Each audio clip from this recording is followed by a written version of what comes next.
Kumawood TV, Amansane, Yena Yedimu. Kumawood TV, Aba, Amansane, Yena Yedimu. Kumawood TV, Aba, Amansane, Yena Yedimu. Sini papa bena upe biashe, Amansane, Winnano baby. Kumawood TV, Amansane, Yena Yedimu. Kumawood TV, Aba, Amansane, Yena Yedimu. Kumawood TV, Aba, Amansane, Yena Yedimu.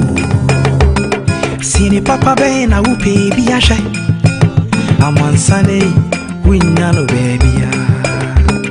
Kumawood TV, Amansane, Yena Yedimu. Kumawood TV, Aba, Amansane, Yena Yedimu. Kumawood TV, Aba, Amansane, Yena Yedimu. Sini papa bena upe biashe, Amansane, Winnano baby. Kumawood TV, Amansane, Yena Yedimu. Kumawood. Right, I was here, Yamamojo, now I'm a Kwaba, and there a Juada, a very special Monday. And then John Open said, a never pray, and a war and ne. Every pray, and I war in and that way, some not Dawson, even yet a cat. The Michael Adumako, you know, a Sinopi live on Kumawood TV, coming to you from Atenga Junction here in Kumasi, Golden City, or anywhere in the field. Live on Facebook, Kumawood TV, YouTube, Kumawood TV, or another book. Okay. Hey, even I'm ready. Now, yet to me, Eddie. Oh, now, then I'm say a very special Monday. We don't understand, but yeah, Kumawood TV, and a very, very special day. Bring AJ Hipsy, there, a birthday. Now, half of the entire crew. Happy Kumawood Training Institute. Asa Kamu Bio. Or say, fa Nami and Sape, Papa Shansan Juma, never bra. Meant not the Biano and Cosresica, I will be hot. One Casaya boss. Ye one Casa Juma, now will see a floor boss Nibi. I looked in a Kumawood TV for, edging a gun of for and a mark of Kumawood Training Institute. Ediaba, Sebra, never Shansan Juma. Na emwa yede enam yensen esuansa no dwuma bi te say bees making shampoo conditioner hair pomade weedicide de akuafo adi spray omo no bae so no bra na besua na emwa CCTV and multi-TV installations bioenzymes 3D epoxy biofield digester de friend of flash na ahye no sansa no dwuma we nyina yede enam yensa pe and the Siwa, Yadi Ebe Church Ramunina. What if you eat the award by yourself?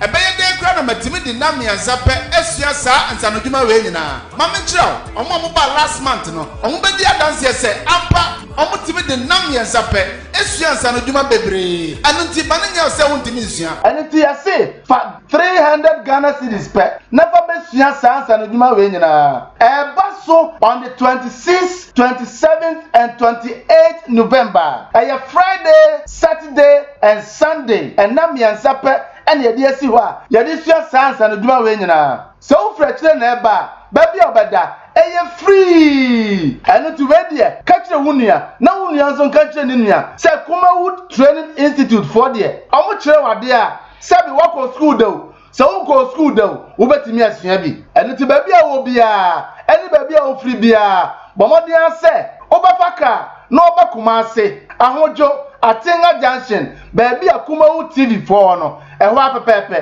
Fresh number na that screen is no 0244 294066 0244 2940 4066 Kumawood Training Institute wase ensano djuma ahimfie beye butu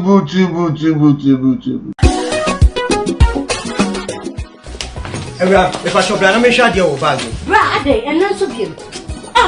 What time about Michelle to see about Queen? Why me say? Bra, said your time about Mister, it's your Jimmy me fearful, and your dear about ever so. Really, no, this is offending now. Bra, some make us a the time about Mister Hoa Dancia, we are singing now ever to make her. It is some malaria, what run the time about Mister? And you know, dear, no more to want to meet any deal. What run the time about Mister? A drink and your ma or bar waffle through, dear woman. Right, I was saying some Makwaba, Emperor Silupi on Kumawood TV. Special birthday goes to Queen AJ Hips. And then, I'm not a Dawson. Exactly 2 weeks today, Ghana decides who becomes the next president. At least about 4-10 years. Now I say, you say, yeah, Akabe less than an hour. Now my Ghana, every Yemua, when they be a NCA. I don't see any Yamra near the commodity of mine home. You will remove also what TSA didn't also got to Obama, NDC, NPP, PNC, CBP, and other political parties. And the independent candidate on also the NT was a member of parliament no. Or now got to about at the Emmanuel Shannon song. Say about what baby a boxes no na ya box bi ho ono hwini wo ona ado ku promoting beti NDC eto so mienu na MPP kan wo de team so one fan team say na de team so na fa kwa ha say ya wato ase no e do de team so a no ay careful say de di kan na de team so a fa team so ro ho no a ye won so a fa kwa ase ho no a I'm over confusion be I think this education no na me NCC because there is a time I think say I was saying really because first time in history they said that enya ne say odo ekwakoto aba na ye wo NDC NMPP bi ebo we so pe wa we bi koto na se kudu re bia na entiase amandu kwa modern say obetu niye na uwi abbo niye nsuso ekwakoto adaka no odo be no say ne na yakoto aba fine and I will better once again at Michael Admaku from Mr. Fine. Hey, even I'm ready near the His Excellency another Kufado, voter region, and I feel look PM Eastern. Now at the voter region, and what they are to the developmental opposition National Democratic Congress NDC. I said, I voter region about over the years. Edema NDC no because obia ema so okro ba yi modern ma obo no yes NDC for the information benamre na yedi ho en the same way na John Dramani Mahama former president His Excellency leader of the NDC and so e was Santimantem ono so bonto a e na oka say Asante region omo Asante region to aba edema NPP over the years NPP are failing among for more Santimantem when you are in farmer homo NDC kura modern bo oba Santimantem obra wonya vote no it is highly appreciated and acceptable than that of the end and also benyamre na ye de ho enkomo sansemi na ebia embese be kan bi but akoko free ampanifo mi no aba de no se nyamre edi nkomo busa se edi na woto aba pa na woto aba wa Ashanti region no na woto no se free SHS ntia na because the NDC are saying say the free SHS covers everybody in this country, including those who did not vote for Kufuor government. Say obianya free SHS ni bidia. The question is in Ashanti region, MPP buy Edian Wenya. In Volta region, also to Obama NDC also on sound Edian Wenya. I think say omo they are very dicey, unpredictable. You cannot predict them. A central and greater Accra. They look at it. Okay, well, almost to Abano. Once no cry. You wait to talk away. The following 4 years, not talk her. development now is continuously now Greater Accra interchanges near Koso. What do we see in Bota region? What do we see in Asante? Benyamre na yet to me at the home. So my crowd, I mean, next 2 weeks, Zali on the 7th. I'm going to have me at Tobanasum Demo. I mean, they National Peace Council Crown Airport Letter Commission about saying, Penny. Very home come up. I will feed them her any day. Now, and this I want you to and to a power mobile. And I have copy say, Enipa Edunumi and San in Elembele district. A caputua from so Elembele, or and Dr. Hamen Kroma, Ghana and Benny Dikai. On a Ghana gas and walk. On an honorable Emmanuel Makufibua, member of Parliament, former energy minister. They say, oh, my program. Caputua from so. I'm a prepare more thing. I'm about to cry there. Over the weekend, and also a remote tracking bar rally. I'm also no. Look at the Sinipa and so as a moche. And I'm also at the sports 6 we are. If you don't work at home, you don't also prepare. And I'm also no. Upon my search, I'm here in also no. I hope anywhere related to the key figures in the political party will free. Here anyway, you go for no. Party chairman of us, secretary in the back, coalition chairman of us, regional chairman, my brain another work for Ramani Mahama, and of us, near Bushini. And so why show we now who are now bra at the capital to fear? Because you will say, Benamre, now get me adding Como and the free primary health care and a home so it's such as John Ramani Mahama, a born to bar. More than now, you know, or the oil revenue, no, let me as support it and also. Ebenamre, and some of the Dawson, by Ebenamre. Ma Enra, you might be called so Ewo Bantama. Now, NPP Agenda 2020 and beyond. Huntuma. Yanko, a crack also Ewo Bantama. Bra, Ashna. Agenda 2020. Ba.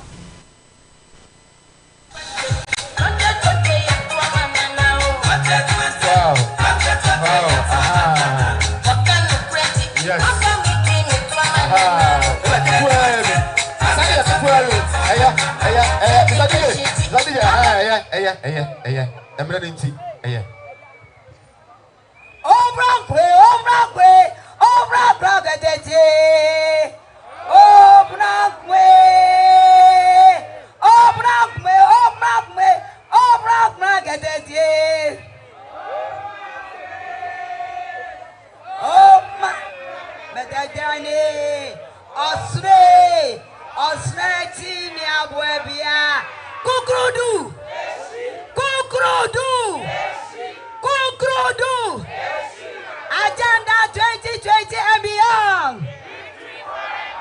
Agenda 2020 and beyond.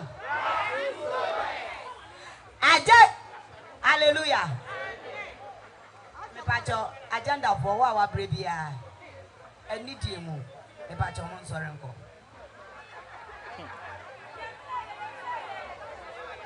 Me pacho agenda ni bi answering now.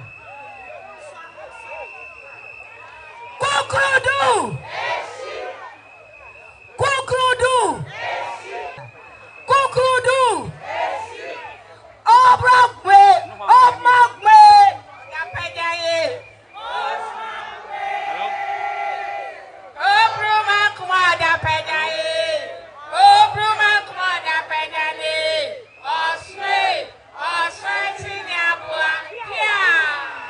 Agenda 2020. Agenda 2020 and beyond. Agenda 2020 and beyond.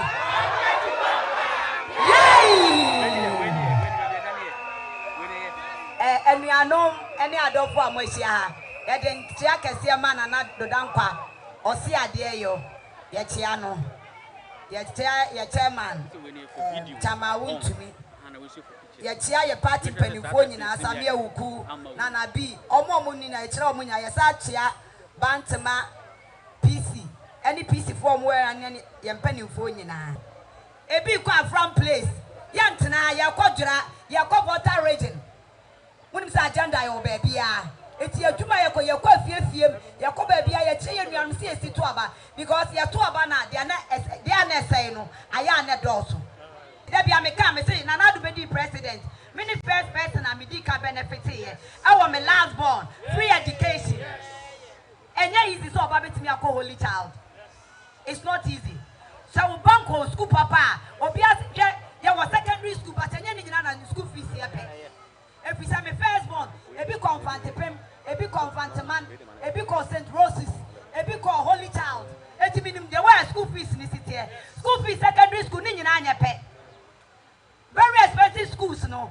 almost school fees boarding even almost school uniform crab boarding and to stand here many nyina ya ka yes school fees and your school fees nkwa no tuayo o providing tade and tomorrow the call Sunday club ni nyina na do ye den o provide ke na no me call ya call campaign wo abuna for region says ya wey dey say amole ya dey go and dem na ya package no ya say ya wadwuma pa patro pasto obema ntoma tie ni di uma mi wu na wanya bibia anya ne ntoma kankan ya ka legacy a NDC MPP obi anche ni legacy Ghana ye was 62 years independence NDC PNDC ateki 36 years awo ya memo nim Kwame Nkrumah be di 11 years Dr. Afifa Pusia ebedi 18 months when you 2 years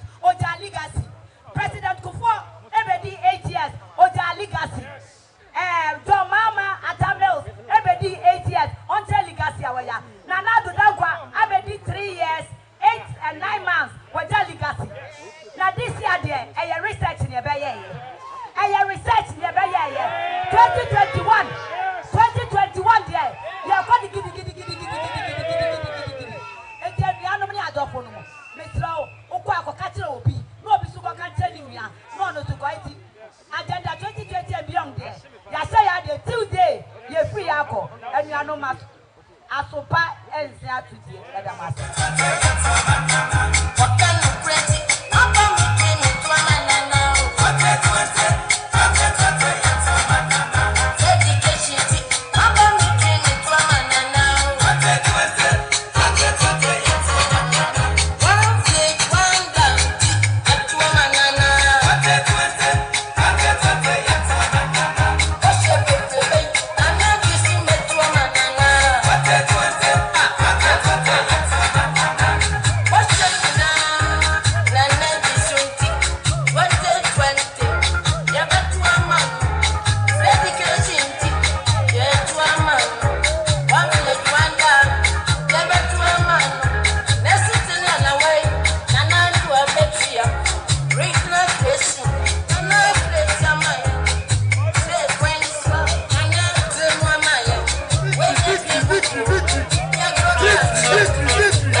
monitor Facebook live. Yeah, na the Facebook. Na empanifo adi kan no akasa bebre. Me nche pi me pesa me fa semanum pe na me de bobodi ma bi so. Momi yankai election way is not just about 2020 and 2024.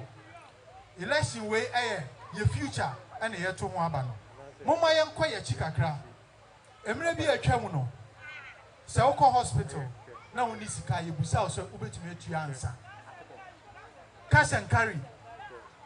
Aban bi and e be yi free ho MPP aban. And the National Health Insurance Scheme and a buy.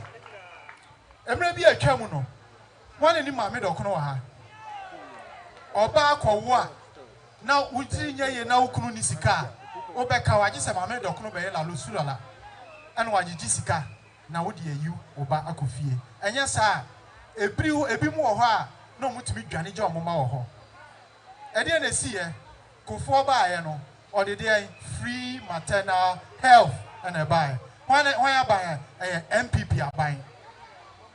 Your policies bebre leap livelihood empowerment against poverty. A MPP na de buy. Your metro mass a MPP na de buy. Me pesi ya kai adwene na ya na ye re ye fi. We need to remind the people. Say emre bi twemu a na ahokyere wa Ghana a MPP abai. Planting for food and jobs. Now, what do we see? Nursing training allowances. So say but now, as we stand here, Nana Ado Danko Ekufuado, only His Excellency Dr. Baumia Kaibia, Omayanina, industries are setting up. One village, one dam, over 500 and see that Ufri in Kroma Breswa, how many factories are about where you see? Operational ones, over 76 factories, and a year Juma says here. Umpe way now per day. Now, this election, said the Ekano, it's not about 2024 alone, it's for our future. Your mother, may Bapenye the 13 years, and I may want a map for. And then, I can conveniently sleep. Say, Senyamia Fefie, na me free moi. Abai bi wo ho a waye nhyehyɛ e ma me madachi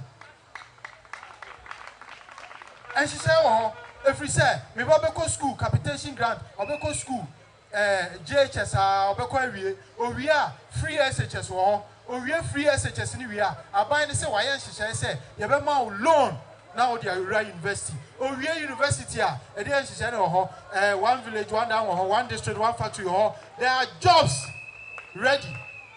Oh, we are Okohan Daya. Yes, we will give you rent advance. So, this election is about our future. The hope is there. And it is all for us and for the future.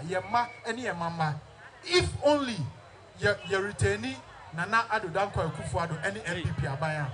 So today, the American say, yebeko in Krasiano. Yanko, yen kanchromo. Let's refer them the past. And Agenda 2020, Yawa Asudie Eda Yeso. Say, Yen Kasa Enchere amount for no. Say, this hope, and this year money edum. This light that we have seen should not go. And yen this year money doom because we need to return NPP. Medimeka say, even no say, oh, Abane the MPP afa, oh, where the MPP afa. Inti even more. Right, there was a Kwaba. You want to see Kumawood TV studio hired there. Papa. Desi, a Ashanti regional communication team member of the NPP. Open shares constituency. Constituency or no? A constituency, Ashanti region as a constituency. And a communication officer, Edema Amayuno. Sounds so called. Napo Sua. We are in charge of day. Monitor. We have Zona. We have Zona. We are the original. Any people call here? We are here. Fantastic. Is a car. Oh, yes. Now, I'm so the name. Not the MPP name. Not the another Danko name. Not the majority, overwhelming majority of the New Patriotic Party member of Parliament, and as a parliamentary candidate, no any, because I'm in charge, you know, a Juma Bebrina Bono, a Juma and another Danko Kufuado Abo, a Piamono, a Casamon. Inti Senanado say. Baby Osoro no ejina na bagina ho a yenye na nado abro nado so yiya na pamfo yiya ne party fo no edo mo wura ba shebedwe no na ode na dwempa no so thinking outside the box the nap could be bisa aba so thinking outside the box the BBC free tertiary education eba in the form of giving loans eba was onya na pamfo mo be piano ama bibia Daniel Sasu Maro NDC regional communication team anya kwa ba yeah boko de nyamya do say nyamya do boko na e joda mama ko yeah and ko is ko ya power west na o ko power west say ya shase na ya found the way no say you hold on so ko back to campaign no I say hold on see let me say o ko back no and let me say no over how no why you enthusiasm no you call Swami. I was there myself for a very long time. Swami constituency NDC say yeah obi pay Ashanti region has so obi pay NDC on pay NDC but I can tell you for a fact and then me by Love FM one of the political scientists Wawoni MPP concerning Ashanti region voters say they should do more work here because John Dramani Mahama 6 days no be here wahano in fact wobubu eniema be agufo aro be transfer many years in 4 years ni wobubu niema ni nyina I believe say ye nyina who can testify okay yako kejeti ya obehu Mahama wo yako say kwada so obehu Mahama wo yako tepa obehu Mahama wo yako femina obehu Mahama wo easy to say I said everybody see Ashanti region and na nyame fa sama na the former we nyame fa the place mo san ba yen so a mo san eto Ashanti region so nipa ko twi I believe say that me can me no nyina na ko ba na me ti different can David ona me bikura yes mo ba sen crofo no obi o can say e ba so obi bia no lie o trofo nkofo na no omo kan ho ye no omo ko no from a constituency to another constituency e bia ye fan say Bantima ye organize program or culture center of course we will pick people from Abrepo to come because the Bantima constituency and I organize program. What I'm saying is that as an American, it could be say in Kofono a program or Bantima culture center. Dabi will be or catch us. Maybe your company they don't wanna retail company means a constituency by constituency. So John Dramani Mahama constituency. Say obi ekọ joso a ajoso eno yes ajoso constituency yes say because odi ese confidence there be ana the panel two kwan from ajoso municipal hospital from different area but within the ajoso they cannot just say nti omo wu ye no omo gutu it's within that same area that same adrawona any baby that same area am the video na to so am na ya mbasi obi odo a Ashanti region omo ene adwuma pa John Dramani Mahama be ye no eno hu ene omu hu ya ye nuanu mu MPP fo me omo hihye omo a omo hu ba bi omo de kura no be dey ebe to so that's it I don't want us to related to any of the big guys the gurus in the party no that's now I'll be very disappointed in you because you see me am today John Dramani Mahama enye me papa no adwuma me pese me ye onu na di enim adwuma wo ye se nya de ran nya papa no ba we are working to be na kaka bo wa you see that now o ba wa mfa ni ama me ye maka bo no you don't say that but the point is that the all Mahama any more party executive mo kono ka mo foro ye no it's different ono on benefit dia no benefit on di chiri he is benefiting from Kenya's events project. He is benefiting from the rules. John Dramani Mahama. He is benefiting from the hospitals. He is benefiting from. What about the tracker? He is benefiting from schools obviously from scratch. So if you say it's not benefiting anything out, you want us to give money to Obi Obabedia Yemeniska? No, we don't do that. At least momo ka ye kakra na. Say organization, organizing niam no. Organize dey no fast aka no. But it doesn't mean say John Dramani Mahama na do kugu aka. But it's not the best. But what we are saying is that John Dramani Mahama njuma pa omo ye no. Eno na nipa bi tu kwan me ti ha mi tu kwan di na chi ko all the rounds. Okay. Eno na ko say mi di na chi ko apa used to work. but because of you will move it in man call obi to America eh adwuma me person eh any adwuma pa John Dramani Mahama why you want mu didie efutu abede betu campaign efutu abede betu youth for no say ye nyina we are in our late 20s late 30s we are in the same youth bracket. Look for a leader who can help you. Look for a leader or what any who youth no share obi obetuma ayeden ama kro etumpon obi say John Dramani Mahama the policies in make sure say at least the policies ni bi ema you who youth wa hanom say so we SHS now we call university from 2019 to 2020 to 2021 academic year that is a policy for you. Yeah, 2021 2021 to 2022 academic year, that's September next year. Our manifesto no we start here from 2021 to 2022. That is how it's supposed to run. Yeah, chemu pe say 1,000 you have 5, you have 5. Student loan no Ghana card na ekwa student loan. These are some of the things that John Dramani Mahama youth no. Okay. Secondly, say we youth now say who the political party BHR, BMPP, NDC, PP, whatever it is. Be very careful because your life is more important. Because you see, I said, Omo Mashiri, Omo Koy, Ebia Nebi mu be winners in their family, in any manema. It's mu nyina careful. Say can you now tia tremu din.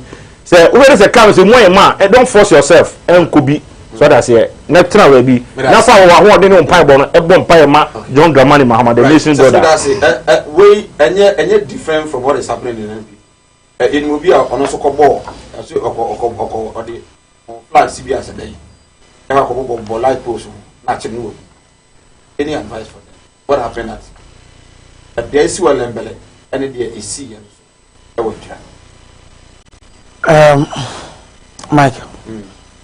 Michael.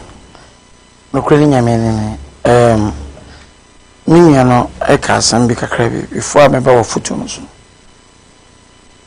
Oka youth policy or see o di panyi bi achia pe panya okay obetimi ape policy bia ebe brawo bebuno no e pacho yembusa NDC one single youth policy in their 27 years of ruling Ghana omodiaba single youth policy. Yes, we can boast of YE, we can boast of NHIS, we can boast of GAPCO. Okay, we can continue and continue and continue. NHIS. Now you don't understand the youth program you're talking about. Please. NHIS. Mebuno, Edoso, okay. The average data of employees are Mebuno, Edoso,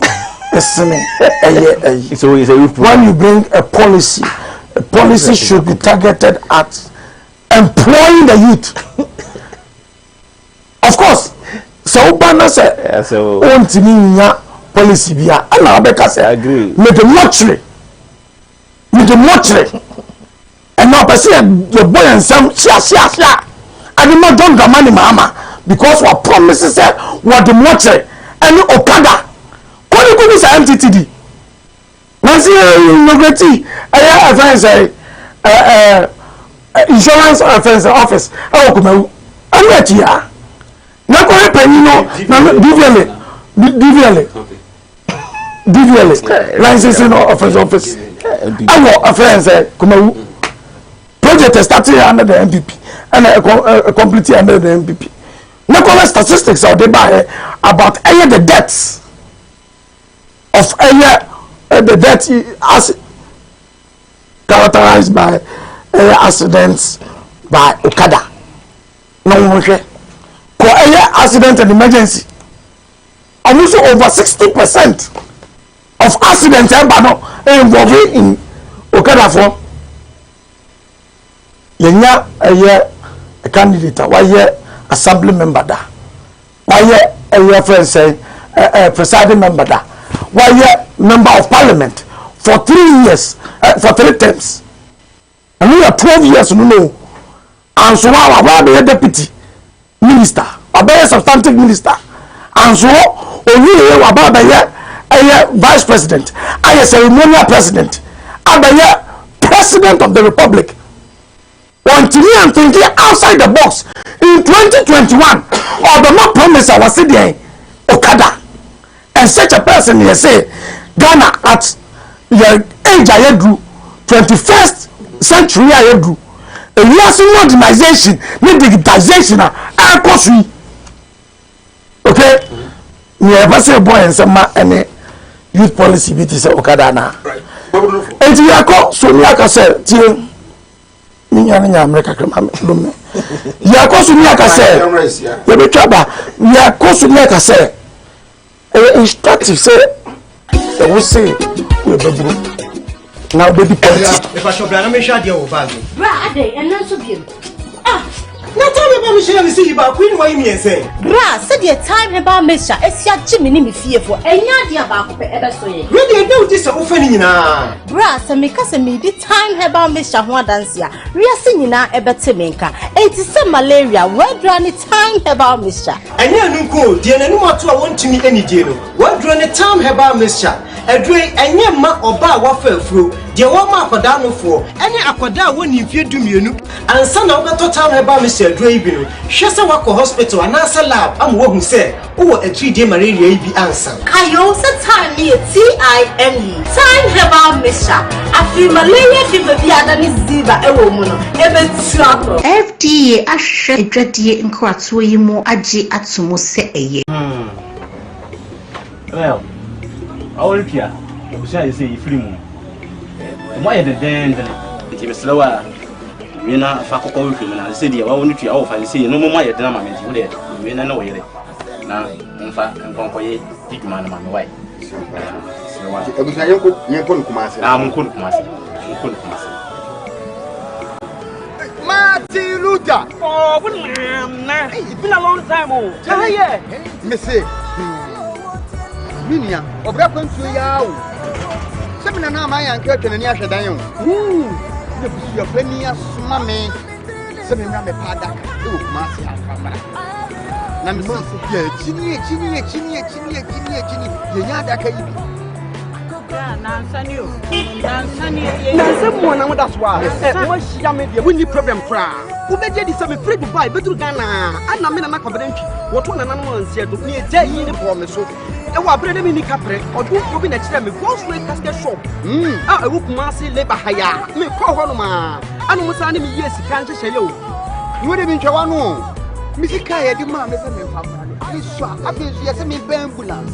Na me sam fa de be da no enka ambulance ani de be da ho omu ye ambulance service into ni problem kra ani na ye nya ni se wo benya sika kakra bi di ato ase una se Kumasi stay by plan no ye kodam ko kire wo Someone Grocery casket shop here. You will not come every day. They said you move me now. Grocery casket shop. You will Kumasi in front of New Town. You need labor office in the bank. Grocery casket shop. We are the dealers in quality local and foreign caskets.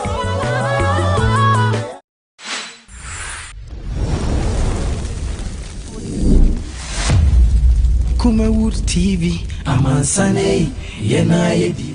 Right, yes, I'm a crab. I get Charlie Brown 0543 0543596070. Put the Bible number na yakin kai ede. Ama yogo so ye din komo please screen any numbers ne go no. O message the first one Fabra 0202668464 0202668464. Papa so ba ni number en ken kai enfoma. Sasu regional communication team about the NDC Oha, Sanso and Nalegacy so a Ashanti Regional Communication Team member for the NDP. And so our did come out Nanado. Our voter region. In voter region, Omatuaba continuously at the Ama NDC, but you can't put to power NDC and put to be a voter region. Okasano, not John Dramani Mahama, His Excellency, John Dramani Mahama, so our Ashanti Regional.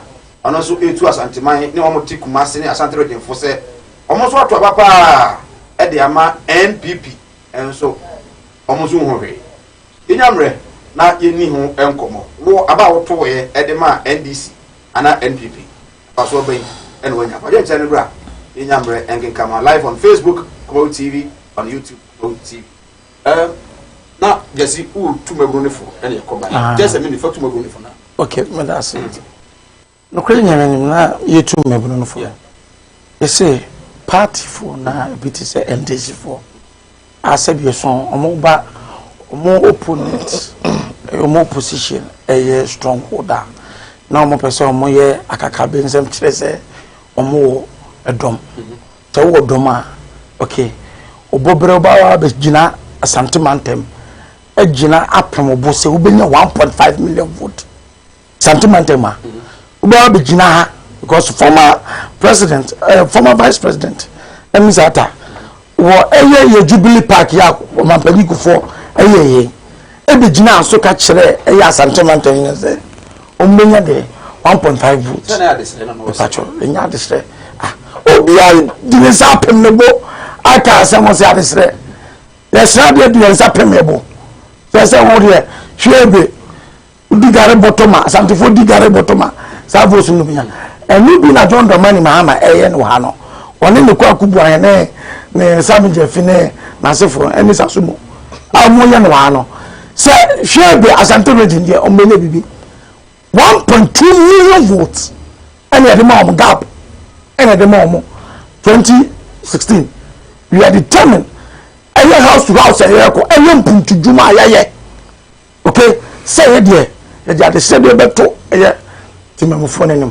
omo nso de na ado aye if nothing at all and then no we can say that bound to Sokoban road ya any day ya any day the dualization the dualization yenguso into there bujuma na baba but ye can say so you be buru na se ba so de ba ye be more top 50 Ghana cedis tio 50 Ghana cedis kobu sasami je fi ni pad ye mo ba Asante region kobu sasasu o to ni card ko ran ni pad ye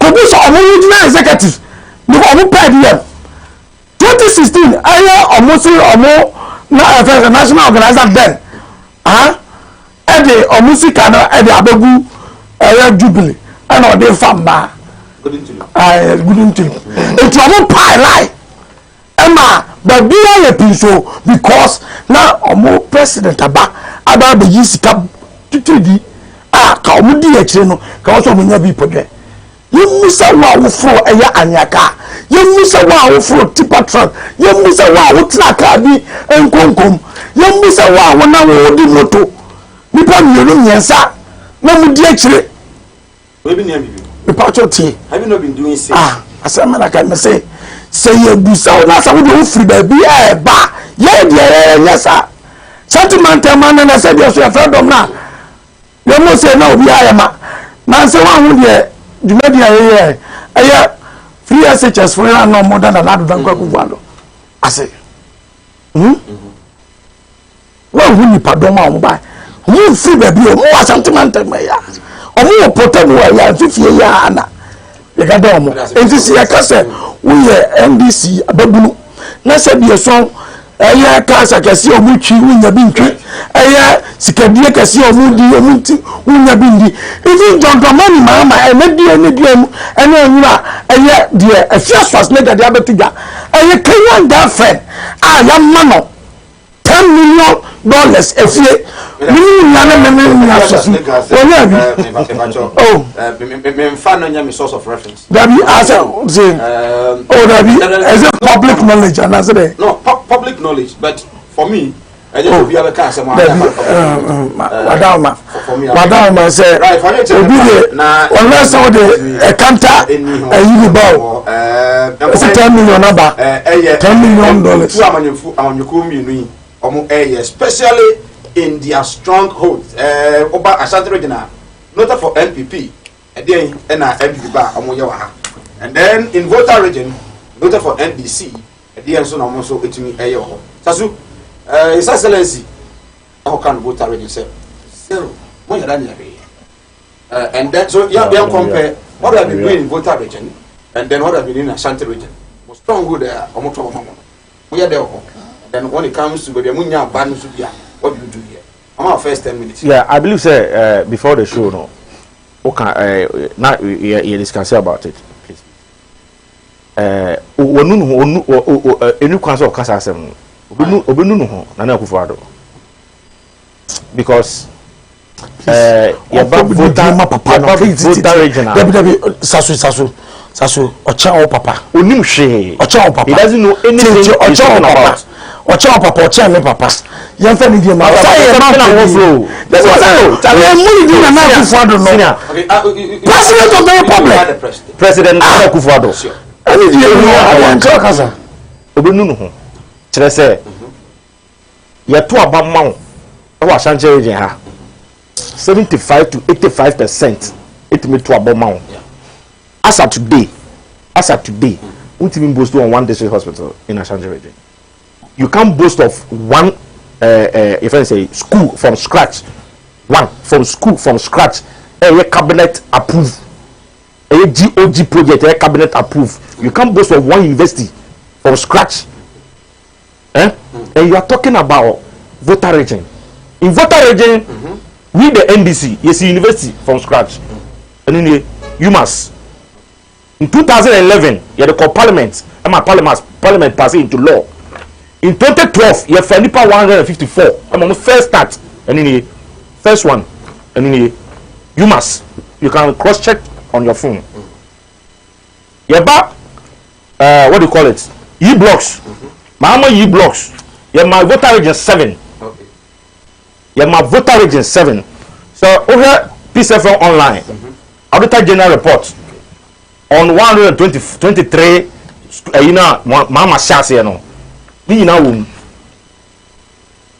If we are not Ashanti region there, we need to see back. We not to be a category, a category Trimanwaka. We need she. Baba Hatchero, Ashanti region, and in you. Okay. Some may vote at me, person me bossing the money who say, and say no kind. Onim the worker. Say if you are not on so effort say Momba. Onim the worker. Then you go ahead. Onim the worker. Nana Akufo-Addo onim the order. Worker. Voter region. Any voter region. Krachi West. Okay. Osraman near community. Okay.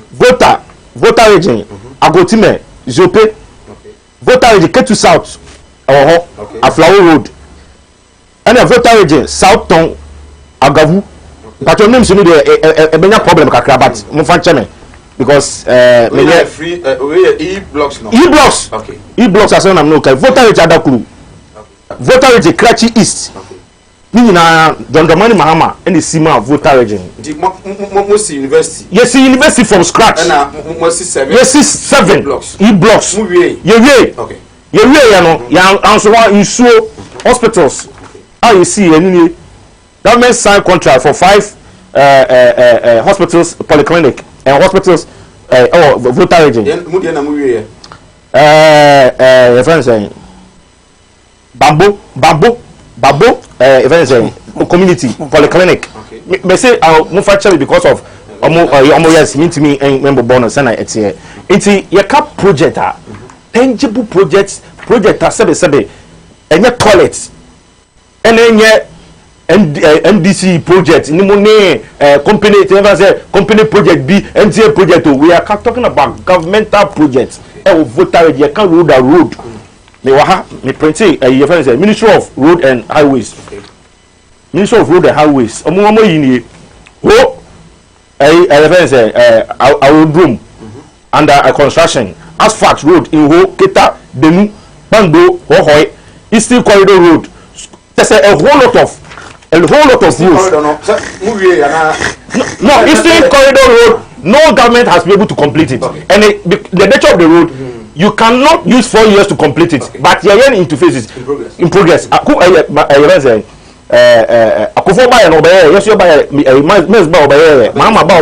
Yes. So we've been doing it as it is. So that's it. It's so good voter now catch voter and say Oma to Obama NDC now you're more. Then you don't know what you're doing. Then you're not fit to be a president, because if you're a president, you should know the progress of every region, every party be there. Wayama Krono, to be able to compare and contrast. If you are not compare the as of today, as I'm telling you today, John Dramani Mahama is a brand new airport. 250 million. Airport no is it? 250 million. Masa, you kasa he constructed 250 million airport for the people of Volta region. And you can Oprah, you can easily check it. Yeah, you can easily do it. And it is there. So what the person trying to say? It's so. So I say these are some of the projects that John Dramani Mahama Volta region, Volta town road. Say whole central market. John Dramani Mahama see here. Your backbone market. John Dramani Mahama see here. It is no. Na say research. To be a president, you need to have the researching mind to be able to research on certain issues before you talk. You just don't speak because you feel like say person can be keke. Voltaire is not going to catch no. Omo schools way universities here you come a human school. Voltaire is the call. They've sold it. Okay, so the whole airport will began in 2015. Yes. And it's expected to cost $225 million. Yes. Okay. With 1,500. Yeah, 25 million. Yes. Okay. 2015. Yes. Yes. It's comparatively to Ashanti region. Comparatively to Ashanti region. You are to Obama. Even your general secretary, Sampang. Now you check post. Only an any umpamamu, any okazemu, and the prime positions. General Secretary, Ashanti region height me to about 85%. Now that to about what chairman. Are you being fair with Ashantis? Ashanti need buy and Nana Kufuor the government or prime area positions. And you sit here and be saying 4 more for Nana. What's it? Can also over only 3 hours. Hopefully, Medoma over only 3 hours. Nana came 4 more. What's it? What's it? Come for more. I said, not quarter year come for more. You check out 700 Ghana cedi. Now come for more. Hopefully, I just so they know when you're being your crown or if you know. Hopefully, yeah, but we give them permanent job. Job with sleep paid. Oh, we've done some. Paid with sleep paid. Sleep contribution. That you can use that sleep contribution for mortgage. So that is what we are talking about. But you can't just say go and say anything anywhere. In Ashanti region, Yamu 5 district hospitals, any regional hospitals. Yamu ultra modern market. The whole West Africa, the biggest market in West Africa. You can cross check. John Dramani Mahama and the Demo. Wait me and Kawe, wow. And then as I'm telling you today, say Mike. Chebi cemetery FSC Ashanti region. I am telling you. Chebi cemetery FSC Ashanti region. Chebi cemetery. 4 years. The biase wa hanomo. Then why wa hanomo. Point me. If you can tell me one secondary school from scratch, I cabinet apuma me town be mano. So wait my tell me. One secondary school from scratch, one university from scratch, one hospital from scratch. I will give you my time. And so give you 100 Ghana cedi. Yes. In Ashanti region. Being the stronghold of the MPP. Give me one from secondary school from scratch. A cabinet approval. And yet there GMPCSC. And yet there MP Akosoto fund from somewhere to build. We are talking about projects from cabinet approval. This central government GOG project. I am telling you for a fact. You can point me one district hospital, one. Government approval. Point me one regional hospital. Government approval. Point me one project. You can testify and tell me market. Bus terminals. Tell me where in Ashanti region, Volta region, and who go 10 minutes, like 1 minute. Who go in a Volta region? Who go? We are giving them universities. One Ashanti University. Ashanti University. We were giving them 7 brand new secondary schools. Have you given Ashanti region 1 secondary school? We were giving them market, ultra modern market, whole market. Are you giving them We were giving the airport, even in a certain way, phase 1, phase 2, and now to me to another. And Don Dramani Mahama, vision leader. This is the nation builder, but any family builder. Okay.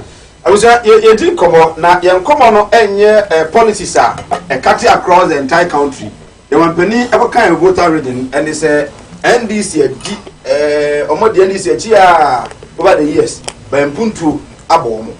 So we are looking at in Ashanti region, in voter region, almost this voter region. Faso bay and Omania, almost almost people Ashanti Faso bay almost Enya. This one is not about the general benefactor who are Eastern region, Central region, like free SHS, health insurance. We are looking at region specific. That is what the two leaders, the NDC, NPP, are bringing on board, and that's what we are discussing now. With views, with thoughts, with comment on 0202 668464. Fabra Ninyamre Enginka Enfa Emamo. As P Pharmaceutical Company. Oh, and a director, Sanso, and a Sifa, a managing marketing manager, Mensa, and so HR, and I feel no bet. Let me phone in a chamo, I speak for a chamo pa, Mzee Jakra, na enemo e di kasubo pa, and ya grow. You know, as a more shade, and go with some pa, right? Ma, membra, boy, I'm bringing all kinds and not in 19 so. Go to region. Now, who we are, a Santa region, so I almost trouble my MPP pounds. Again, I'm mobile or two challenge me. Yes, Ninja Tifu. Yes, there's now 10 minutes. Why? Yes, Ninja Tifu. Yama Obia, a friend said, but Nefidia to him said, a chap, the modern empire. A year 2 weeks from now, another Danko Kufado Edda number 1. 2 weeks from now. And now Kufado Edda number 1. Yes, I say Drew one now. I another Danko, what to a man, another Danko. Now, what to a member of parliament, and I say parliamentary candidates now, or in an MPP. It don't know. Me patcho, Waduma. So, Mike, and that Miniano say, oh, by a worker say. Okay, and then call the pictorial evidence, proof, or the pictorial evidence and proof. Madam,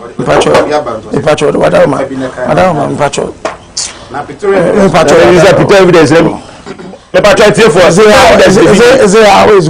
picture evidence in the bini. Oh, Casanami, you must know website. You see, no,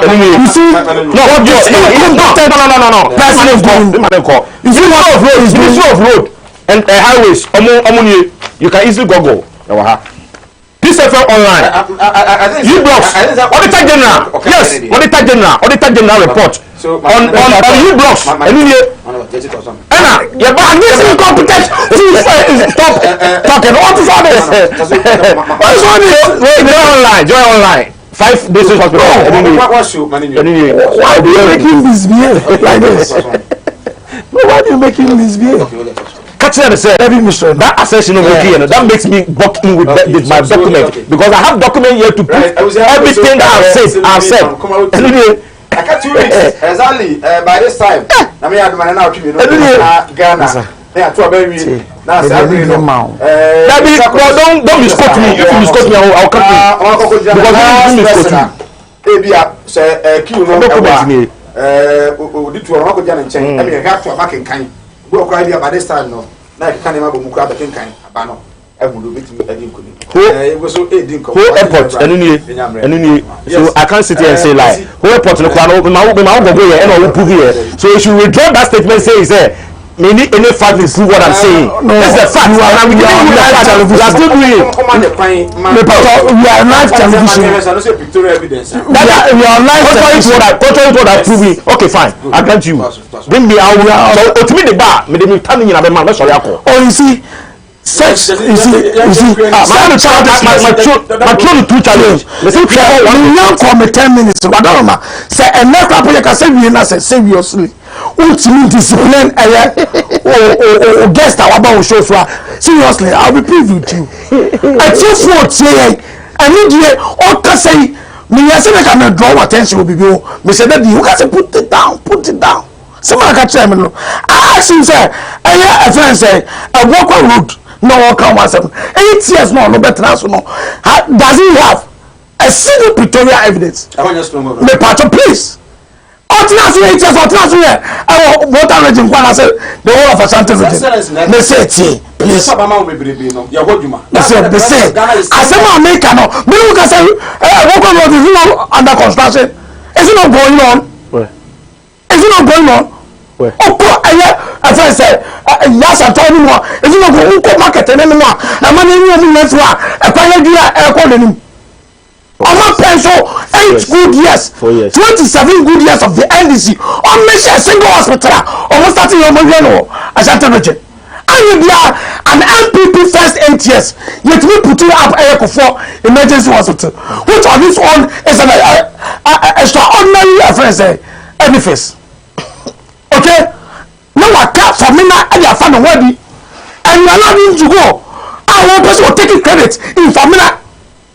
Meanwhile, you as a journalist, you know that the evidence about from Parliament, every document available in Ghana. Actually, said the project started under the MPP. First 8 years. Asante Mayakinti, what we see for baby. And then now the doctor go for the buyer. What we compete tepa. Okay? What we compete tepa. The cover urgent for a facility buyer. You see one regional hospital, after military hospital. A friend said, regional hospital, watch at the region. You have about 8 district hospital. If you're busy, I need to find some bomb to as well. Only to compete a single one. And I'm not going to say another father. Only you know, I am Madam Baby Unit. No can say you try a secretary be 186 million euros. Our mother and baby unit. And this are pension number the capitation but to Asante Mantem. A friend say, young man, I'm going to move for more. Some people wanted by reporter say every day 4 babies and then we come for nothing. And then when you're on my penny or drink a conkind, say a champ on there is for 40 years, you're completely. After the same mama or Kamode a first 1,000-bed hospital. Me say, there are several hospitals at district hospital. Come back, hospital. And Robert now person taking credit away. Almost single hospital mobile completely. Then incompetently, no true name about. Try to share on board and flu. We see a movie this year. Can one far a year this friend say and send out to 2 and 2 to them about all family. Menuka say, so from scratch. You see hospital, you see a technical vocational school. We see. From you see a complete. Hey. You can be maybe cast now. So on am office. As all question and on am office. What's your as all question? The buying room. I want there are several projects. And with time, let's now be brain action. No can say, me money reality assess. Yeah, buy a young and in Guasia, they would debate to us at the mountain. I will for $29 million. I just engineer. So I want to tare Kumasi Airport. And then I say, Namibwa next month. Or no, the ending of this month, 29th. Kumasi International Airport is going to be commissioned. You know who? So phase 2, the phase 3, no. Life and character here completely. You have check up in Kumasi International Airport. We need to do so. I want to answer. Yes. You face 1, face 2. You face 1, face 2. You go face 3. It's for correcting one question. The American man and come from him. Only your car. And this in the bay. And I'm not no. Yes.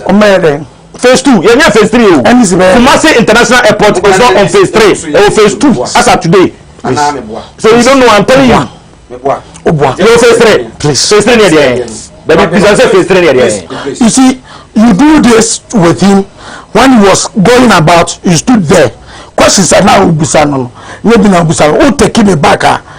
I think you still give me the 10 minutes. I was there in 2017 ending after October.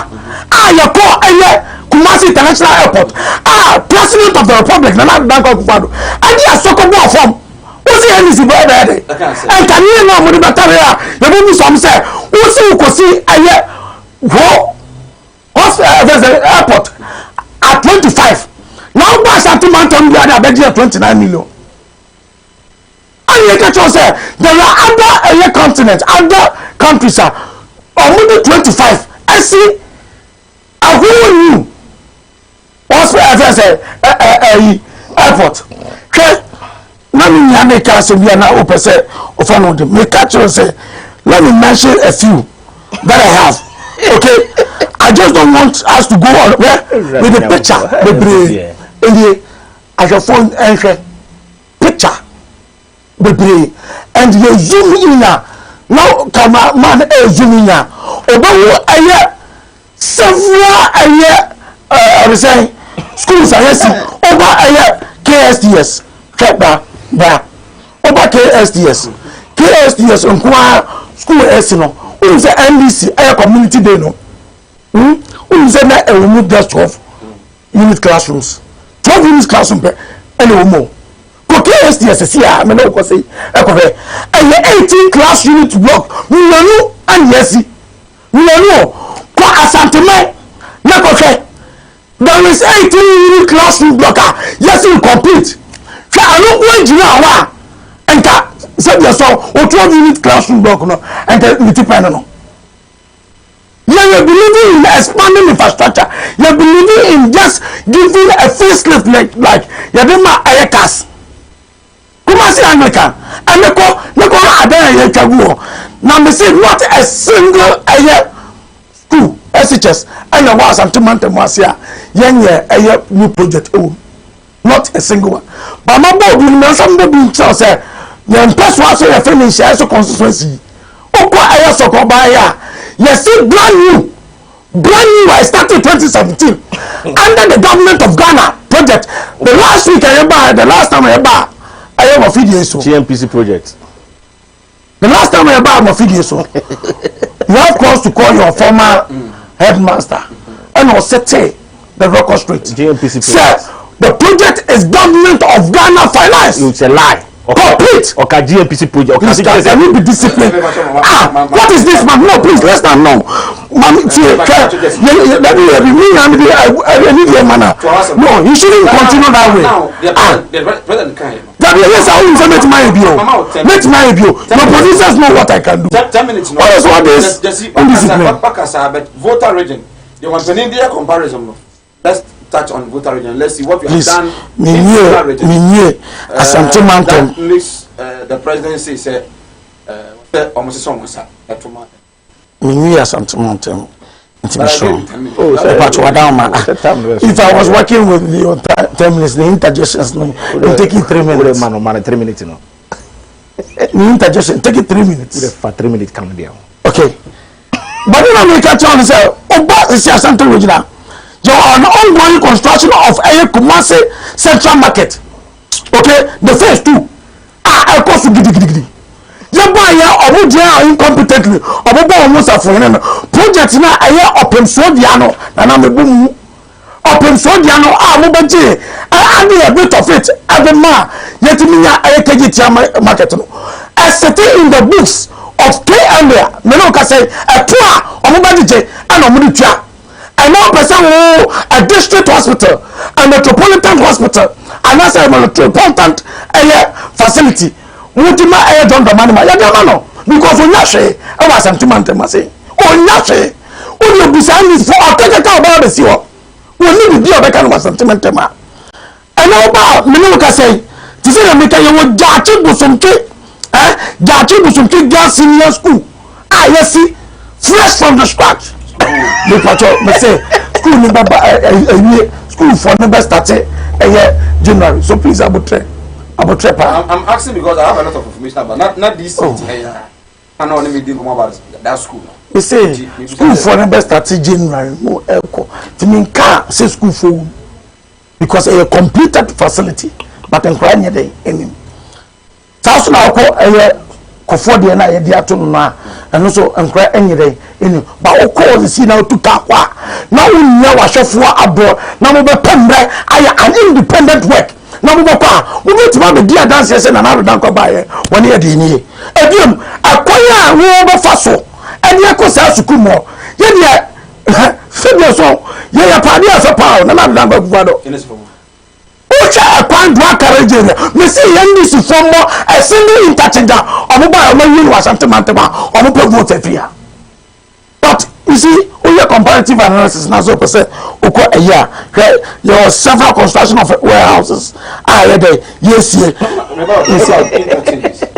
In 2017, Minister of Roads and Highways, said, obey your 2 interchanges.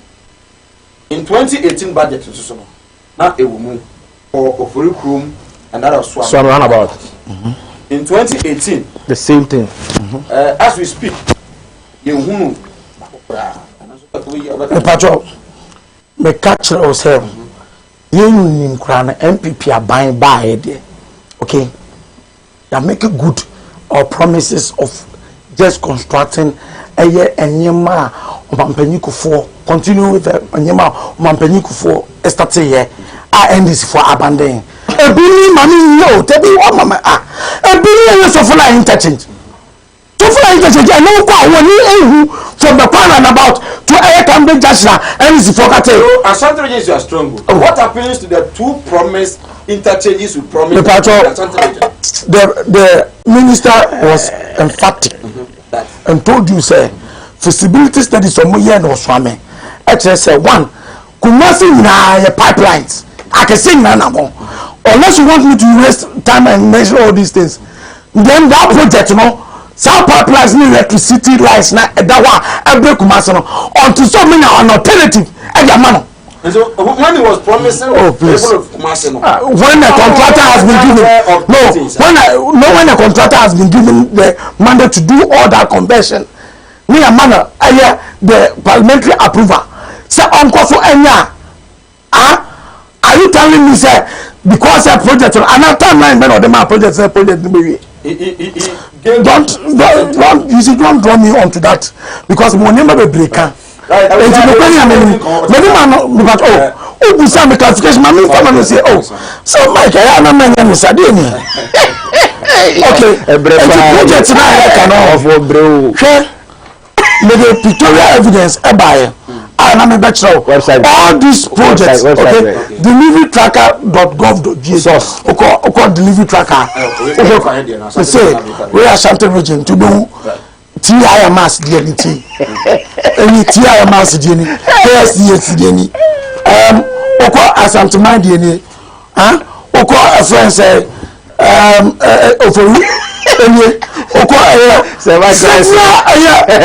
projects about who bet me fully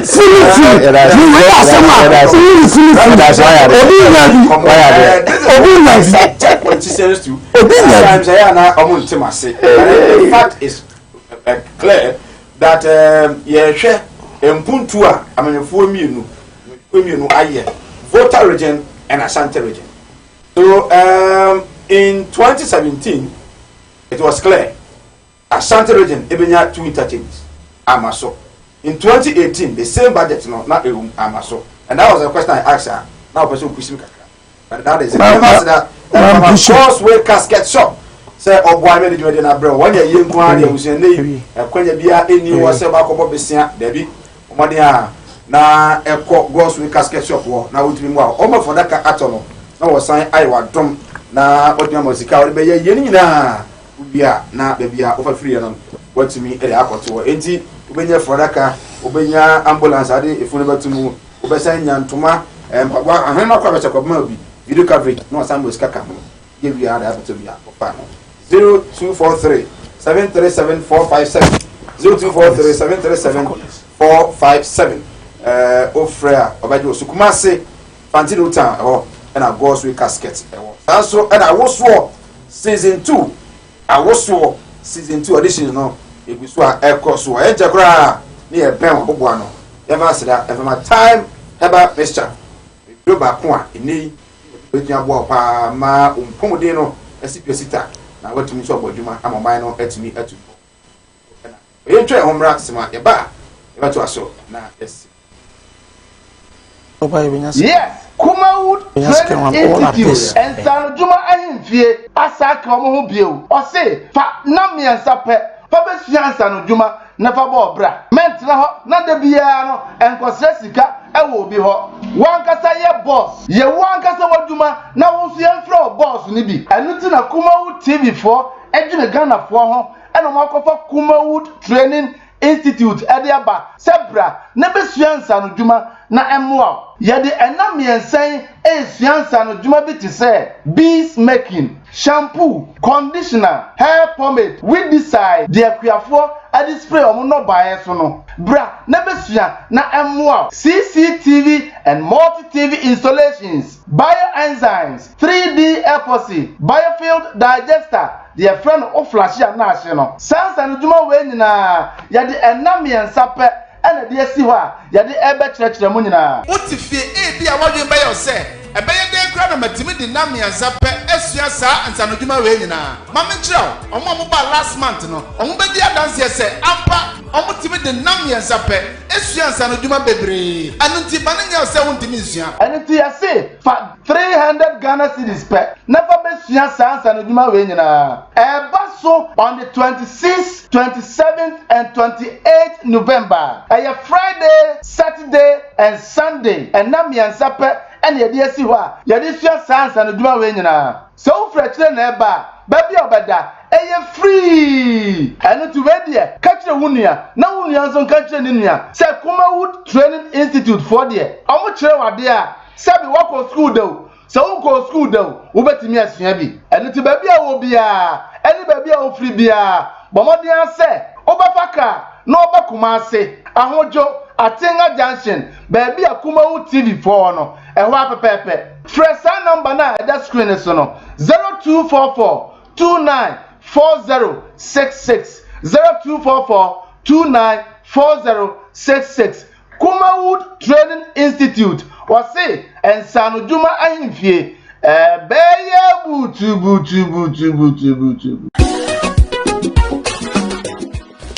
Ebra if I shop na me sha dia wo bag bra ade enen so biem na tell me about me share me see you back queen why me say bra said the time about me sha esia gimi ni me fie fo enya dia ba ko pe ebe so ye we dey do this ofa ni nyina bra se me ka se me di time about me sha ho adanse a wiase nyina ebe te me nka enti se malaria wadra ni time about me sha enya nu ko die nanu mato a wontimi anidie no wadra ni time about me sha edwe enye ma oba wa fa afuro de wo ma akoda no fo ene akoda woni mfie dumienu ansa na obeto time about me sha edwe ibi no hwese wako hospital anasa lab am wo hu se wo a 3-day malaria ibi ansa kayo se time ni TIME time about me sha afi malaria fever bi ada ni ziba ewo mu no ebe tuato FDA ahwe edwadie nkwato yi mu agi atomo se eye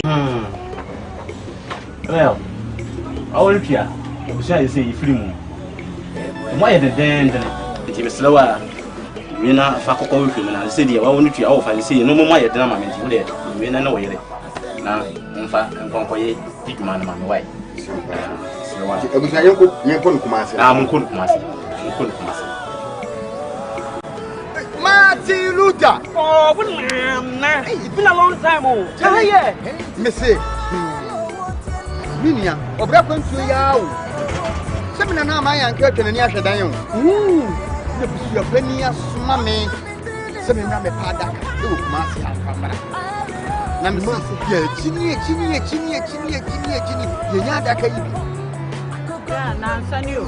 Nansan, that's why. What's your problem? Ubeje di same free Dubai bedu Ghana. Ana me na na kwabedantwi. Woto na nanom ansia do. Ne eja yi ni promise so. E wa brede me ni kapre. Odu obi na kire me Ghostway casket shop. Ah, e wo Kumasi labor hire. Me ko ho no ma. Anu musa ni me yes kan hye yo. You dey bin twa no.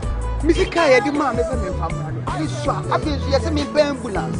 Na me sam fe de be da no enka ambulance any de be down omo ye ambulance service into any problem kra any na ye here ni say ubenya sika kakra bi di ato ase you know say Kumasi stay by plan o ye kwadam ko kira o some Ghostway casket shop here ye wona ka mebere te say de mu hu na Ghostway casket shop ye wo Kumasi infantile town ye di labor office na ben Ghostway casket shop ana we are the dealers in quality local and foreign caskets.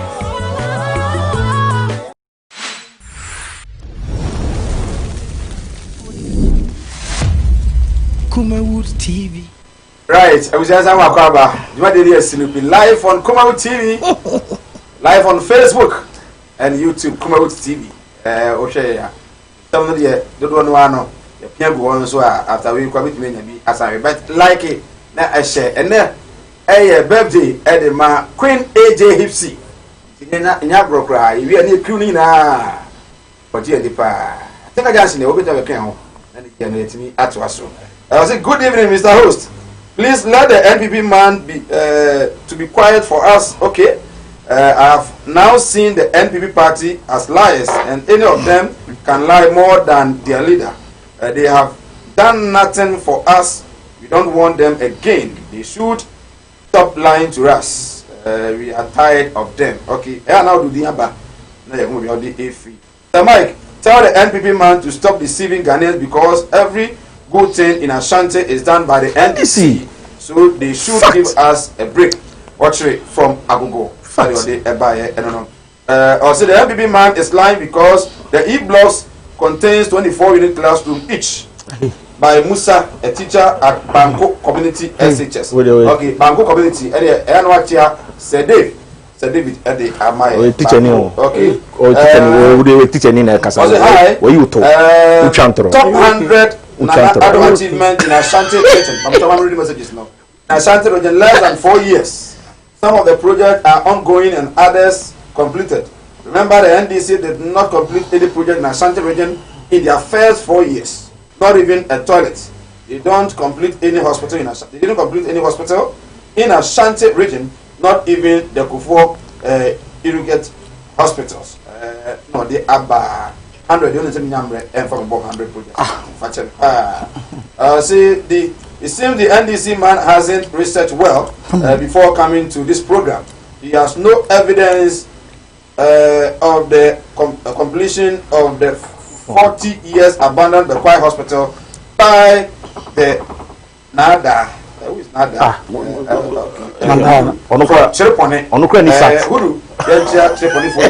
do the facts? Doctor.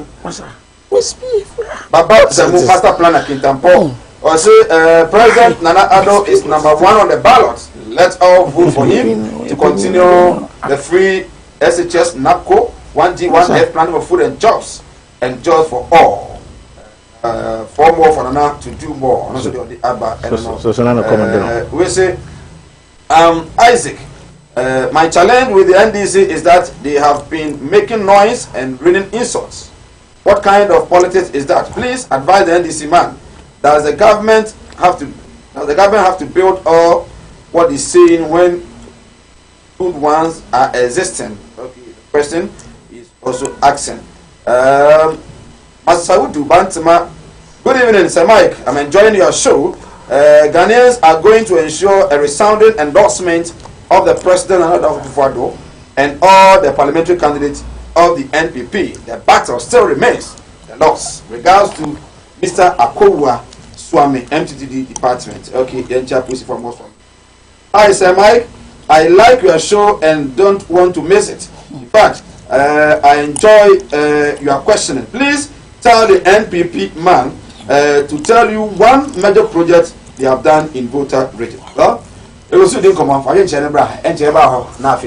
So let me afraid but still on Facebook, Kumawood TV, YouTube Kumawood TV, and test WhatsApp and ordinary test no 0202668464 0202668464 abra benyam kan tazu me pacho also be say say then why you voter region because governor na o president you are not president for a particular region or to abama nko but you are president for all. So you've asked a very good question. Say, then no matter you voter region up to now, what mean prove one? Then no matter what Sancho region up to now, he was not able to prove with any fact. Oh, and then all over be. Your boy is school can was me.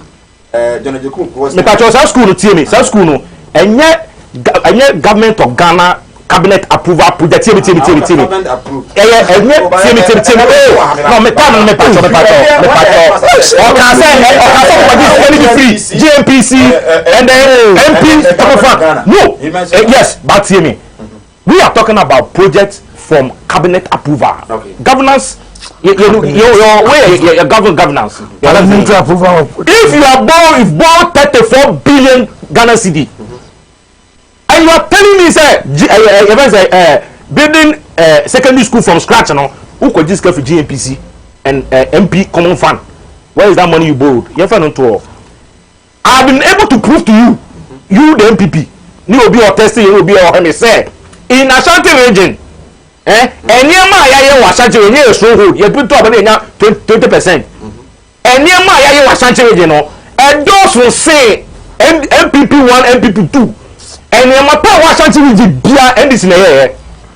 And I've been able to also prove to you, say, in voter region now, I'm to Abama NDC. You found any free one. I've been able to prove to you document. Ashanti region, they mentioned the proofs. This is university from scratch. No. Ashanti region, they all single proof voter region.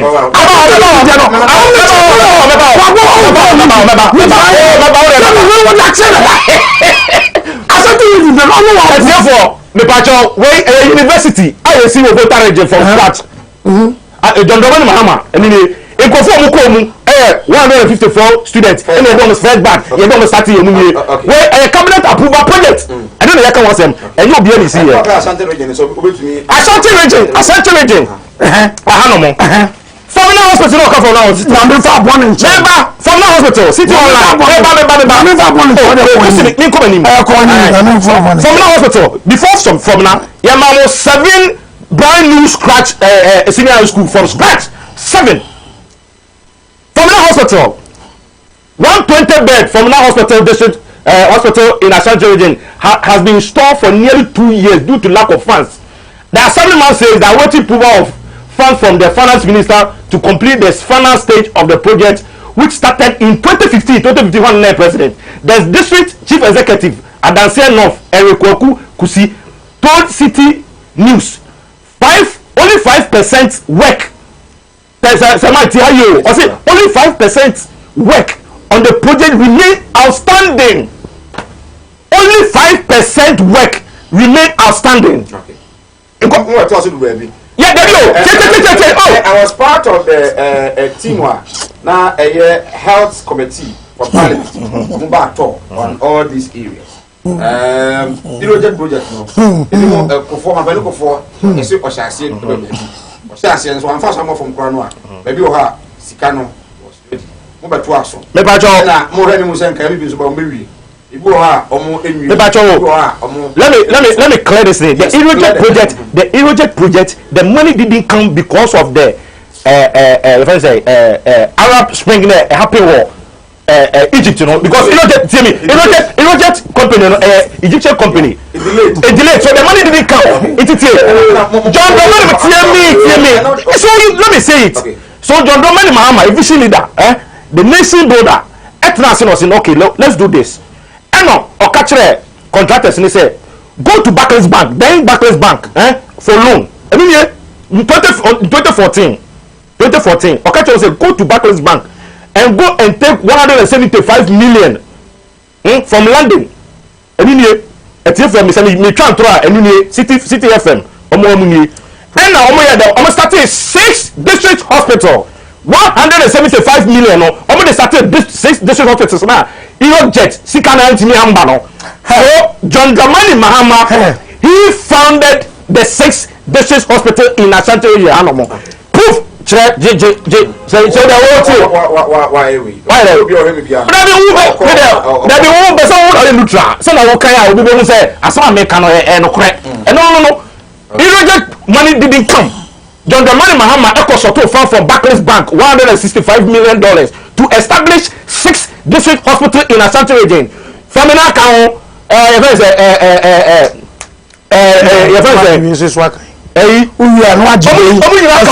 this is it. You want to invest on one website. And yes, it is so. On website. So I have been able to prove to you. And mention we started from scratch in voter regional stronghold. You are here. You are not able to tell me one project in your stronghold. Now what's it? Ufri tafo now about Central Market. Udi 4 hours now about. Also I also 4 more for Nana. Ufri Medoma now about 4 hours. Maybe 4 more for Nana. Ufri events Udi 4 hours. The truth. Now about say 4 more for Nana. You are going to compare. What I'm saying is that aha ya brano. Yes say. Nana say Onano ko fa na by you. So we catch you so be Ghana. No communicate and no bread to answer Danado because they have nothing to prove. Ghanaians in Ashanti region. Voter region, you see brand new university. Voter region, you see brand new airport. In voter region, we give them 7 E-blocks from scratch. In voter region, we give them district hospital. In voter region, you know whole central market. Number of market. Yanya schools in the you see blocks in Ababi Aba. I don't add it. I don't know a tiny achievement. And then the only alpha better animal person TFT. Yeah, just project a tangible project. Yeah, from scratch. A bit universities no. A bit events a blocks no. A bit airport no. A bit roads. A bit eastern corridor roads. Yeah, twice. I don't know yet say once a week. And yeah, blocks are what you see attach it. Me am about me manusi. You know host. Me no me castle for like. Me patch on events say. Kufu aircon events say. So for like say minute here. Oh, when the sound now host. 90 say. Atanos. And the Koji loan from China, 3 billion loan. I don't know whether you remember this. I don't know whether you remember this. Let's set it. Exactly. Yes. I do go at Atanos Koji 3 billion Chinese loan. Yeah, the cocoa syndicated loan. And the Koji is a loan. But 3 million ama. See me. 3 million 3 billion amba. Only $1 billion and a buy. And Atanos is the 500 million. You can cross check on your phone. Estate Sofola interchange because I believe under Kofo. What I'm saying is they won't just say me say Kofo kono. So we say too much Kofo and the trap. What are you saying? Yes, that's also because the opera say NDC did not. Me say we mania cost me. And on this $500 million ever shave Sofola you. And then Sofola over what about 340 billion. The why you find the back about no. As at the 4 any Kumasi 4 Miss Remo ye to aba mutiminya 78%, 80%, 90%. So opposite chance say abatu amatu the bena amatu aba MPP 1 MPP 2 any bisia bo mabo nyina say be about achievement way pa dia and let me give you I say good evening sir Mike. I'm Isaac Donko, mostly known as Command from Takwa. I like what the NDC guest is doing. NDC speaks too much. All they do is to confuse Ghanaians. But today, NDC is proving the truth. NDC should keep silence. We are tired of the NPP. I love him so much. Okay, I don't know. We'll see. Good evening, Sir Mike. I'm Matthew Watson, watching you live from Wasa Simpa. Please, the NPP man should forget the party and clap for John Mahama for what he did for the people in Ashanti region. Hey, NPP, like speaking English too much. Okay, the other kind of mean to me kind of message you. So, please read my text message. What do you know? And I can say, in fact, I'm very 100 now. They are bad. It is. I can't read all. And if I tell me, what the other doors, I'm making a very simple American edit. Hello, Mr. Host. You don't have to be asking about promise or fulfill or not when you come here in Yeji. Mr. John Mahama promised us co-store for our reserve fresh fish last 8 years. What's couldn't deliver. Okay. Judin inside Yeji and the Abba. Okay. I'm right one side. There was something mountain where Cassandra yes myself. And a year per se a year sentimental for votes. It's in order say a bar near a car and for a little bit of distance into us. Tea, Sir John T. Sir Mike T. NDC a bar say a more projects upon projects about a sentimental one. I will state and emphatically state again. So NDC started a single hospital project. I was sentimental okay. NDC maybe say you go pesika a bomb the year ya di ade a pesika and the project a bomb over play a software intelligent over play a asuka intelligent over play a safu intelligent about suffering interchange a bridge for this interchange. You see, so we will be like our data crampo data.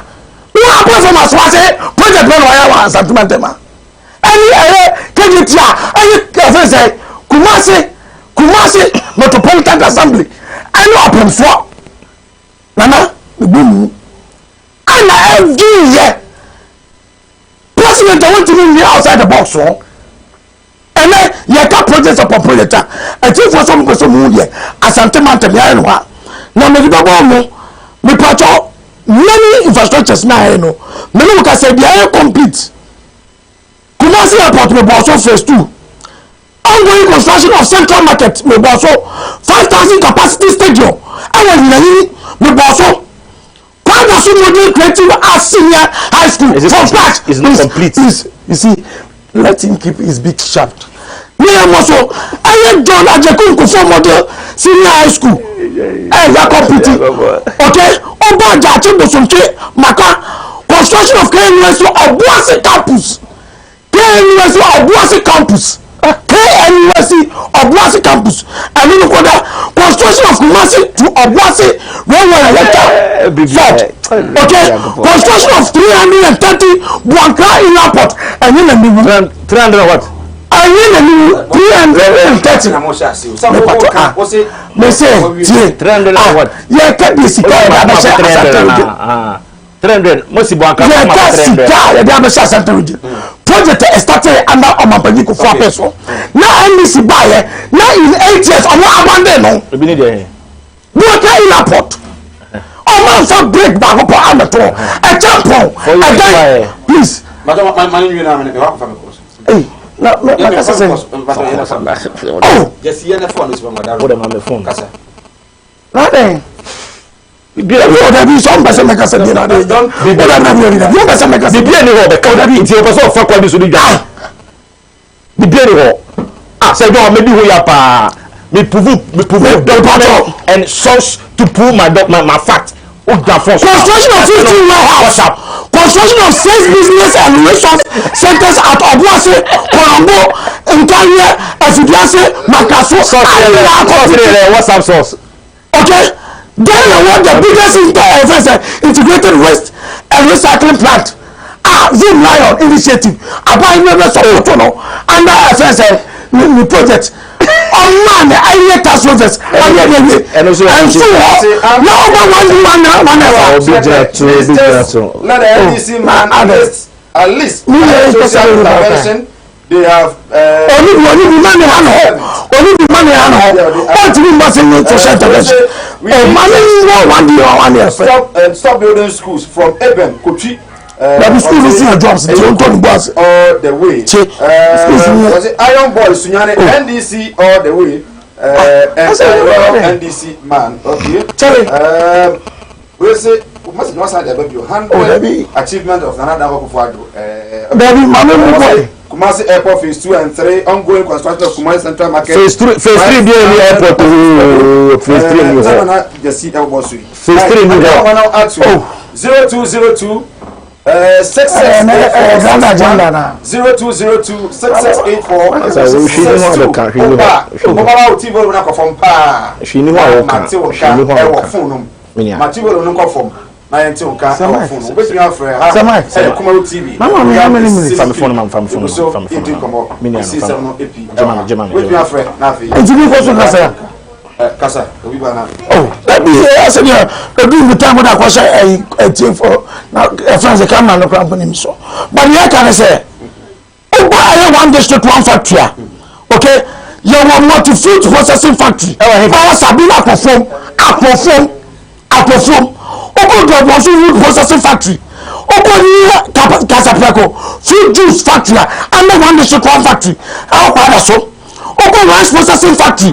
How bracket. Oko aye baby diaper factory. Factory. Aye friends say Aguna section. Oko aye rice processing factory. And also there Aguna section. Kumawood machine resource factory.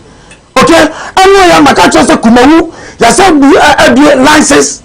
DVA of what I was so anymore. So is this achievement fashion team? Over green factory. I just so still processing. Hello, good evening. DVA achievement. Hello, good evening.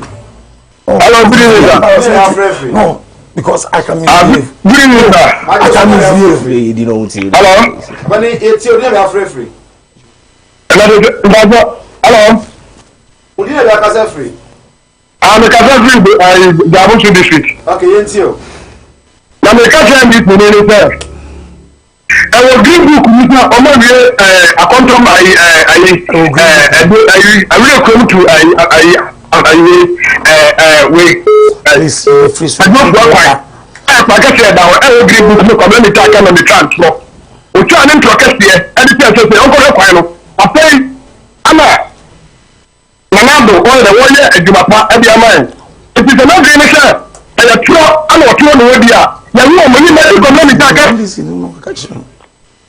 Hello. Hello, good evening. Hello. Hello. Yeti obani.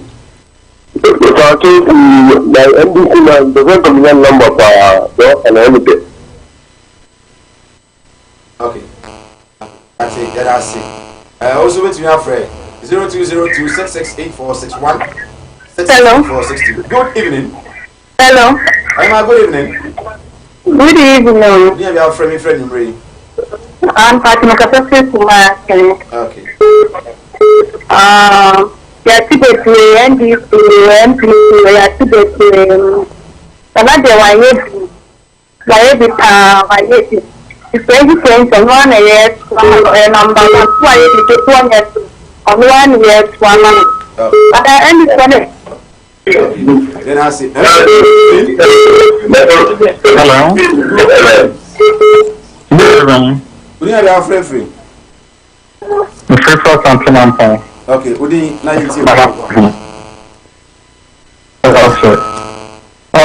think we should know now all cats will be on 5 social intervention projects. But you need to be near back. What? Even said Nanabo, this free FHS policy, but why you be a crack and be if enough Magana. Meaning in the prayer, not community now among secondary school, but a moment to secondary school. It's not quite enough for Ghana. It's NDC in one idea or Tivonma or can a social intervention policy Among couple coin to one can social intervention policy. Please stop them responding. No, national television. What is all this? Good evening. Correct him. No, please. Hello. Hello. Hello. Hello.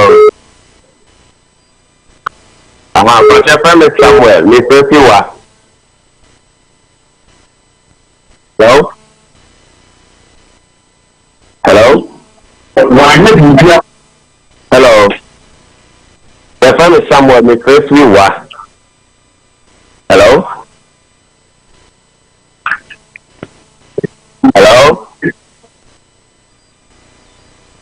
Yes, Kumawood Training Institute and San Juma Ahimfie Asaka Omo Bio. Or say, fa na mi ansape, fa be fian San Juma na fa bo bra. Ment na ho na de bia no enkosre sika e wo bi ho. Wan kasa ye boss, ye wan kasa waduma na wo so ye mfra boss ni bi. Enu ti na Kumawood TV 4 edwene Ghana 4 ho e no makofa Kumawood Training Institute Ediaba Sebra Nebesuansa no Juma na emwa yede enam yensen esuansa no Juma bi te se bees making shampoo conditioner hair pomade with decide de akuafo adi spray omo no bae so no bra nebesua na emwa CCTV and multi TV installations bioenzymes 3D FOC biofield digest.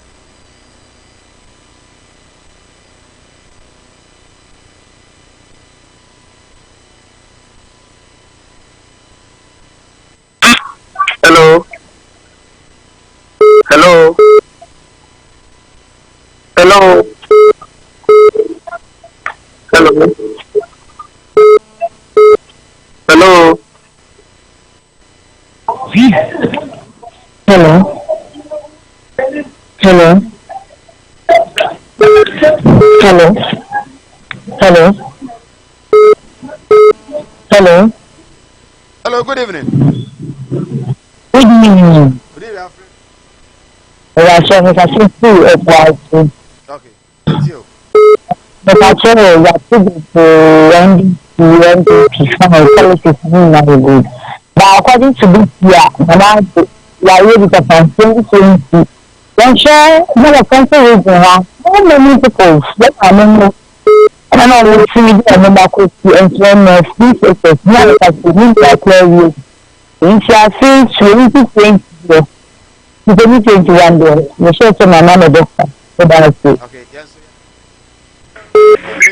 Hello, good evening. Yeah, we are friends. Me Kasafi body. Me catcher NDC for the fair. Kenya me adom na eto abani wia. Se omunya 31% the crown na nyame na abo na. Kede na papa na me be gu ase no. E wo Ghana ha no. You don't say yes. On purpose, go this any able to this city there the day. Now, make us this more to more than what I'm saying. Now, I'm going to tell you, then you require almost any strategy. I'm doing this. I will go in as a contemporary. I got so any sort of area and control now. And anything else is a strategy. I'm about the area on the American Senate. Come on, I'm 31% here. Now, every I'm in an abuano. Hello, good evening. Hello, good evening. Good evening. Hello. Good evening. There's a Mikasa people now. Hi.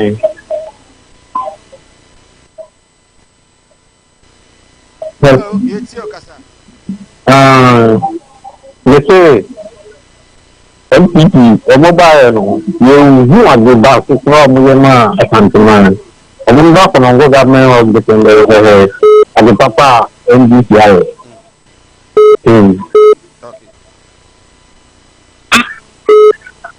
Hello, good evening. Hello, good evening. Yeah, we are free.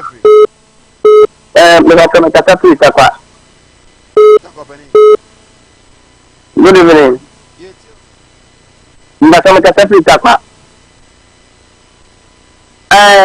Me baca program ni nice program. But the way MPP in Kata or Hono or Kata has a little.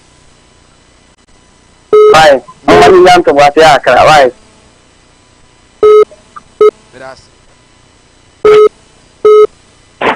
Hello. Good evening. Good evening. About your this is about your lesson and kind of correct. Not there NDC. My neck and a correct to do the Nippon I have walkable. You do that and no people. No one can meet and I'm a giant NDC because of the car with our region. Someone can I do not come as well with and you know what younger. You do it as well can you look at and this is my mission for the number than then. Right. Good evening. Good evening. Hello. Hello. Hello. Good evening. Your family program one make a figure.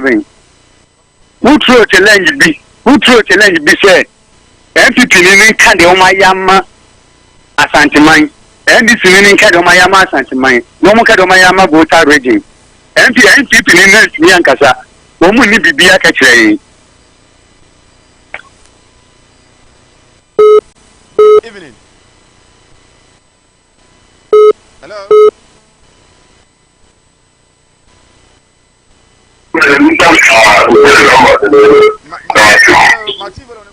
Yes, good evening. Fine. Pacho. Domo kani de omunya botrapa media me free no for mu free kira kini. MPP de ye we na MPP and the park. Gwana no kwa enye. Obi abetu for Gwana no. Agide na na afi ade ayen. Your mama wants to be with ade kwa. You kakra na ni ye kira so de kasa kira kini. Ito ko di siya haya siya Muhammad so ndo bwa mba akufa no opo so just my omu bwa ya ito obi bwa kra say okay yeah my phone is hello hello good evening hello one year and found your number one on one year the man and this name is Badrina Akwa Osia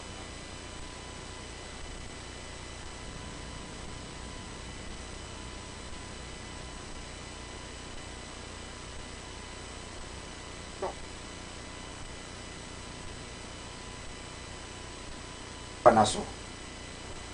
You need Michael Nana Atomako Moti Nana Jesse regional communication team about the NPP. Also Ena Moti Sasu Mario and so Brazil crew no I Augustina Loretta MCR VTR DOP Air Frank PM also executive producer Samuel Kwabena da producer Bernard Ade and our director and so meaning Eddie Michael Nana Adamako. Once again, happy birthday to you in 80. I mean, I'll do it now. What's it? Just less than 20 minutes. If I shall plan, I'm sure you'll value. Brad, and not so beautiful. Now tell me about Michelle and see about Queen. Why me and say, Bra, said your time about Misha, it's your Jimmy fearful, and you're about ever so. Really, don't this offending now. Bra, some make us a midi time about Misha one dance ya. We are singing now about Timinka. 87 malaria, where drawn time about Misha. And you go, dear, no more to I want to meet any deal. What drawn time about Misha? A drink and your ma or bar